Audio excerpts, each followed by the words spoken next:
그러니까 저 같은 경우는 그 뭐 월배당 뭐 이런 게 중요한 게 아니라 연배당률이 높은 거를 선호를 하기 때문에, 왜냐면 연배당률 크게 받고 12달로 나눠 쓰면 되거든요. 그치. ETF 투자하실 분들은 대신에 여러 종류를 사시는 게 좋고, 아니면 그 ETF 10개를 한번 펼쳐보시면 거기에 또 겹치는 종목들이 많아요. 그러면 그거에 대해서 뭐 재무제표도 좀 확인하시고 그렇게 역으로 선택하셔도 좋다고 생각합니다. 근데 저는 안 합니다.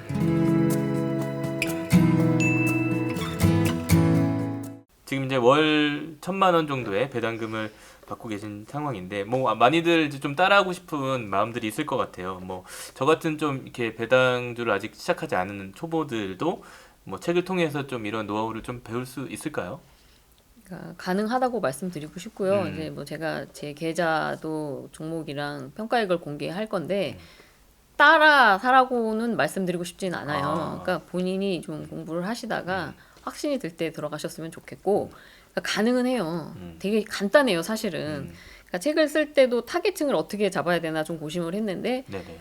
초보 투자자부터 중고수까지 넓게 잡으려고 했어요. 왜냐하면 음, 의외로 금융투자 소득은 되게 중요하게 생각을 하는데, 금융소득, 배당소득에 대해서는 별로 신경 안 쓰시는 분들이 맞아요. 많더라고요. 네, 네. 그래서 나름대로 배당 투자에 필요한 그 뭐 쉬운 방식으로 다 설명을 해드렸고, 그 배당 투자에 필요한 건 사실 딱히 뭐 지식이나 기술이 아니에요. 그러니까 저도 주식에 뭐 큰 공부가 돼 있는 사람은 아니니까 결국 월 1,000만 원 뭐 그 이상을 받고 싶으신 분들이라면 결국 꾸준한 투자와 시간이라고 말씀드리고 시간. 싶습니다. 시간이에요. 그러니까 이게 뭐 당장 내가 오늘 투자해서 또 배당을 그렇게 꾸준히 받는 그 포트폴, 그러니까 성과나 포트폴리오를 만들기는 어려운 거잖아요. 좀 준비 기간도 필요하고 기간도 좀 필요한 결국은 기간 싸움이에요. 거죠. 예. 네, 제가 네.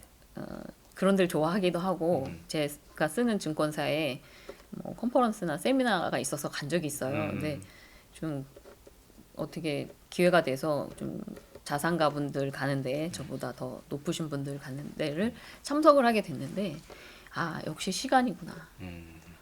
저보다 훨씬 연배가 높으신 정말 그런 분들이 다 대부분이었어요. 그러니까 그 점을 생각하셔야 된다. 그렇구나. 말씀드리고 싶어요. 네. 그래서 어쨌든 지금 배당 투자를 좀 생각하시는 분들에게 도움이 되고 계신데, 좀 배당 투자하려면 좀 이런 부분은 좀 지키고 좀 기본으로 가져가야 된다. 이런 거 좀 강조해 주실 만한 게 어떤 게 있을까요? 그러니까 결국 배당 투자를 간단하게 설명하자면 좋은 배당주를 고르고 장기간 들고 간다. 이게 이렇게 간단하게 말씀드릴 수 있을 것 같고요. 그렇게 인플레이션 이상의 배당 소득이 계속 누적이 되면은 주가 차익도 생기고, 그다음에 배당 소득도 복리로 쌓이게 됩니다. 그러니까 이게 중요해요. 복리로 간다는 거. 그런데 이게 결국은 좋은 배당주를 골라야 되는 거잖아요. 그래서 주식 투자에 대해서 기본적인 공부도 있어야 되고 철학과 경험도 쌓여야지 가능하다고 생각을 해요. 그래서 트레이딩 자주 하고 뭐 기대 수익률을 뭐 몇십 퍼센트 정도 되는 분들에게는 솔직히 잘 안 맞습니다. 그래서 배당 시즌에 배당만 받고 뭐 나는 그때만 딱 받고 나가겠다. 사실 이렇게 생각하는 거는 결국 단기 매매 한다는 것밖에 안 되는 거거든요. 네. 그러니까 뭐 찬바람 불면 배당주 사세요 막 이런 얘기들이 가끔 들리는데 그거는 저는 뭐 추천하지 않고요. 그러니까 이렇게 뭐 단기 매매 같은 거를 추구하시거나 뭐 연 뭐 20%, 야 그래도 30%는 해야지 하시는 분들한테는 좀 안 맞는 얘기도 있습니다. 그래서 어떻게 보면은 이제 배당 투자에 대해서 뭐 부의 서행 차선이다 이런 표현을 쓰신 게 그런 좀 시간과 기간이 그렇죠, 좀 그렇죠. 필요하다는 그런 의미일까요? 의미에서 썼어요. 그러니까 네. 베스트셀러 책 제목이잖아요. 네. 근데 부의 추월차선이라는 표현들을 그 성공하신 그 투자가 분들도 많이 쓰시더라고요. 근데 배당 투자는 딱히 뭐 가속을 내서 뭐 차선을 바꾸고 뭐 추월해 간다는 이미지보다는 그러니까 부행 서행 차선이다라는 거를 거기에서 패러디를 한 거고요. 그냥 느리게 가지만 확실히 안전하게 목적지까지 도착할 수 있는 방법이라고 생각을 했고요. 그러니까 배당주의 투자 성격을 설명하는 데 좋을 것 같아서 잠깐 썼습니다. 그러니까 되게 상징적인 어떻게 보면 그 배당 그렇죠. 투자에 대한 그 단어라고 할 수 있겠네요. 그래서 뭐 폭락장 때 아까도 말씀드렸지만 폭락은 줍줍이다. 오히려 잘 된 거다, 싸다 뭐 이렇게 말씀하시는 분들도 많고 그리고 배당주를 사놓으면 승차감이 좋다 이런 표현도 써봤는데 서점 MD 분들이 그 표현을 굉장히 좋아해 주신다고 말씀해 주시더라고요. 그렇구나. 예. 지금 이제 뭐 배당 투자하면 요즘에 이제 뭐 젊은 사람도 그렇고 많은 분들이 이제 월배당에 대한 또 그 기대감이 좀 있고 맞아요. 그래서 월배당 ETF 이런 거에 대한 그 관심이 많아서 그쪽을 많이 사고 계신 것 같아요. 근데 또 이제 그 배당 투자를 ETF로 하는 것과 그냥 배당주에 투자하는 것과는 좀 차이도 있을 것 같고 또 선호하시는 부분은 또 있을 것 같아서 그런 부분 좀 설명해 주시면 좋을 것 같아요. 맞아요. 저는 슈드나 월배당 ETF 그리고 ETF 자체를 안 하기는 해요. 그러니까 네.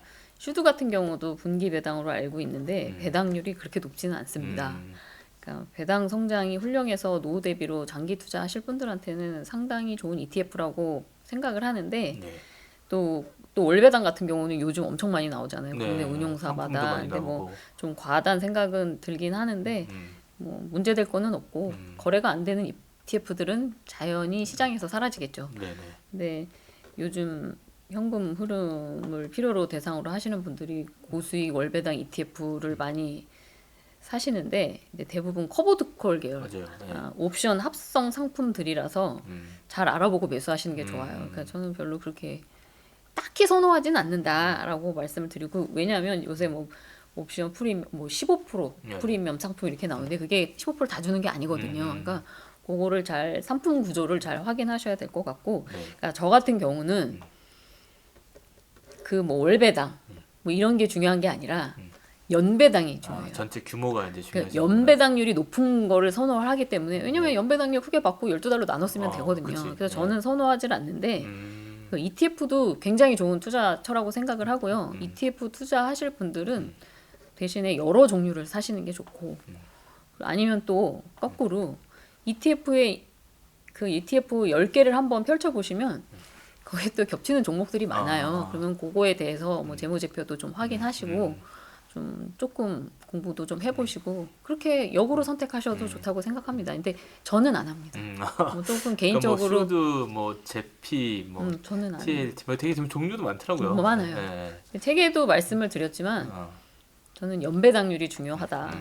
그 말씀을 드리고 싶고 그러니까 제가 ETF의 장점도 썼지만 단점도 써놨으니까 네네. 책 확인하시면 될 것 같습니다. 네, 알겠습니다. 그리고 이제 배당주 하면은 뭐 배당 황제주 뭐 이런 표현을 하면서 되게 전통적인 또 배당을 많이 주는 그러니까 맞아요. 미국 기업, 예를 들면 코카콜라나 뭐 이런 거에 대한 관심도 있잖아요. 맞아요. 그런 주식에 대한 부분은 어떻게 생각하세요?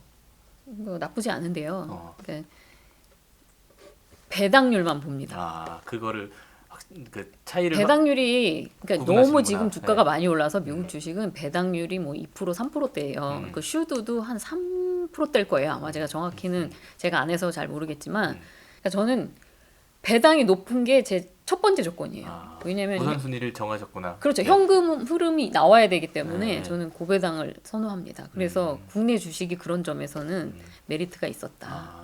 그러니까 어쨌든 뭐 그런 유명한 주식들은 당연히 좋은 주식이지만 그렇죠. 배당률로 보면 더 그렇죠. 좋은 고배당이 있으니까. 네. 미국 주식이 좋고 국내 주식은 너무 안 좋아 이게 아니라 또 찾아보시면 또 이렇게 있어요. 근데 배당률에 비해서는 국내 주식이 미국 주식보다 좋다. 배당 투자 요즘은 물론 인플레이션 얘기가 많이 나오는데 좀 배당 투자와 인플레이션 관계를 좀 어떻게 좀 봐야 될까요? 영향이나 이런 것들. 그러니까 네. 제가 말씀드리면 주식은 현물이잖아 대표적인 현물. 그러니까 인플레이션 시기 때는 현물을 가지고 있어야 되거든요. 그래서 나름 주식은 그 인플레이션에 대비해서 해칭이 되는 부분이 있어요. 그래서 배당주들은 기본적으로 실적이 꾸준히 나오는 종목들이 많기 때문에 이 부분을 잘 보시면은 원가 상승분을 판매가에 전가하기 쉬운 사업 모델들이 그런 면이 있습니다. 그래서 배당주는 주가와 배당이 인플레이션 방어에 상당히 좋은 투자 방법이라고 생각을 해요. 제가 현금 비중을 거의 없게 가거든요. 그러니까 돈을 이렇게 현금을 남겨두지 않아요. 그런 이유가 네. 인플레이션 방어 때문입니다. 그러니까 물론 이제 인플레이션 방어하는 방법이 꼭 주식만은 아니고 현물로 가지고 있어야 되니까 대표적인 현물이 주식과 부동산이잖아요. 그러니까 저는 주식을 택한 거죠.